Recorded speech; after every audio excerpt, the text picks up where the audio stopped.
आंला महात्मा गान्धीखौ माबासो बानायो गान्दाखौ गान्दाया अमा उरनायसो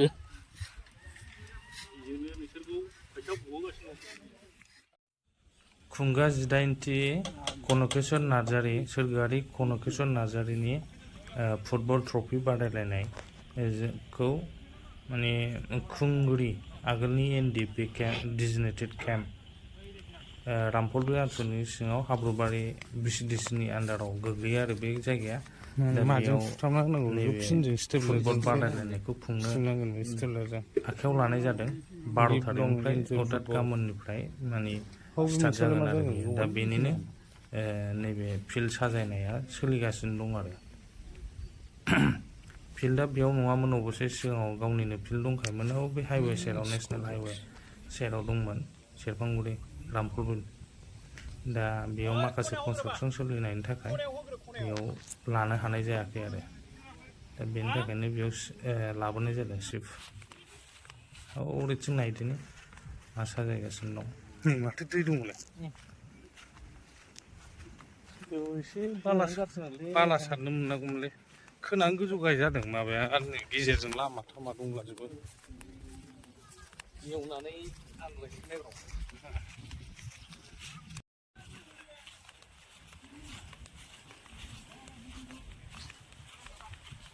गाबोनसो साइज नुसिगोन ना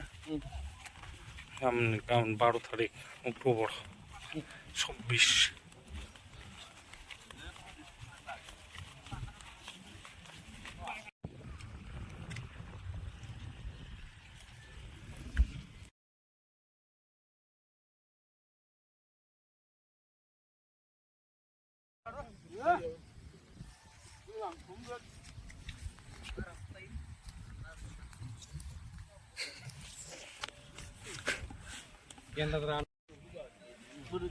फुटबल कमन दङ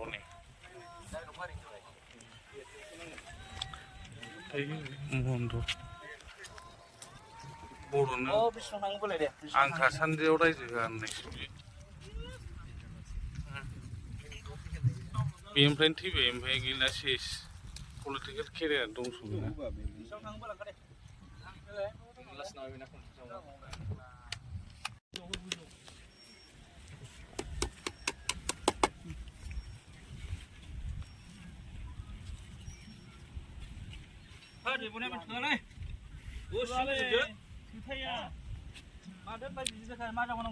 लायदेरबावदो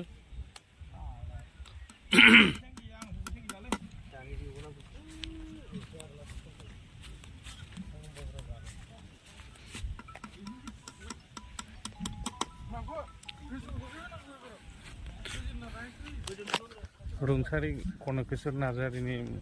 मोनसे मेमरियेल ट्रफि खेला होदों खुंग्रियाव जागोन सेरफांगुरि रामफलबि ओनसोलनि दखरा बेखौ सामलायदों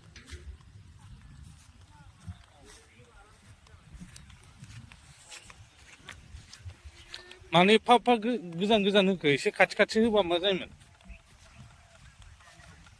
गैबावला आरो फ्लेक्सआ एसे 5 मिटार बानायहोबानो जायो बारा दाम लाखाया फ्लेक्सआ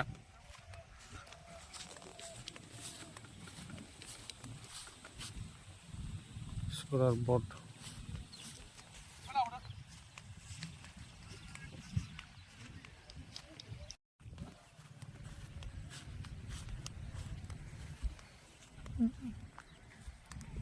जाजोब्बाय अलमस्ट रेडि गाबोन 2टासोनिफ्राय आराम्भ जागोन अपेनिं गाबोन सोर सोर दंमोनलाय खेलाया बारहुंखा सानसोरां बारहुंखा माबे जि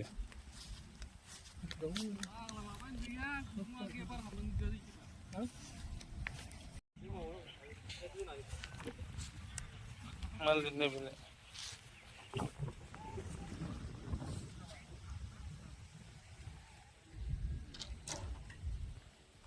360 लागोन ब्रा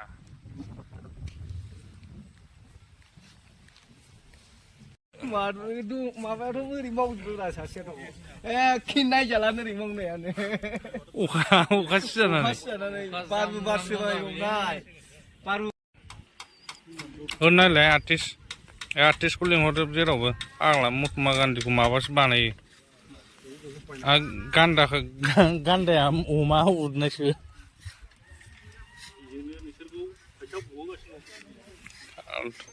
गनायखायसो गनाय उनावलाय